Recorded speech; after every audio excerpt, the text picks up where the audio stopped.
शेतकऱ्यांच्या प्रश्नावर निवडून गेलेल्या लोकप्रतिनिधींनी सभागृहामध्ये आज उठविला काय याबाबतचे स्पष्टीकरण जिल्हाधिकाऱ्यांमार्फत लेखी स्वरूपात देण्याची मागणी राष्ट्रीय किसान मोर्चाने केली आहे आणि तशा आशयाचे निवेदन यवतमाळच्या आर्मी तहसीलदारांमार्फत यवतमाळ जिल्हाधिकाऱ्यांना पाठविण्यात आले आहे। जनतेने निवडून दिलेले लोकप्रतिनिधी जनतेच्या व शेतकरी प्रश्नावर सभागृहामध्ये आवाज उठवितो काय याबाबत लेखी स्वरूपात माहिती उपलब्ध करून देण्याची मागणी या अगोदर राष्ट्रीय किसान मोर्चाने 2 वेळा केलेली आहे। मात्र किसान मोर्चाच्या या मागणीकडे दुर्लक्ष करण्यात आलं।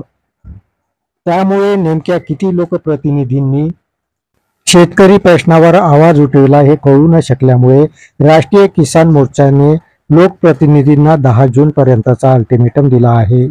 या दरम्यान लोकप्रतिनिधींनी लेखी स्वरूपात माहिती उपलब्ध करून न दिल्यास 10 जूनला सर्व लोकप्रतिनिधींना घेराव घालण्याचा इशाराही यावेळी देण्यात आला आहे।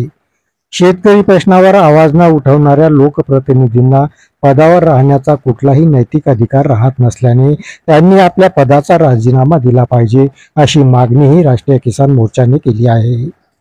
निवेदनाची दखल न झाल्यास महाराष्ट्र बंद करण्याचा इशाराही राष्ट्रीय किसान मोर्चाकडून देण्यात आला आहे।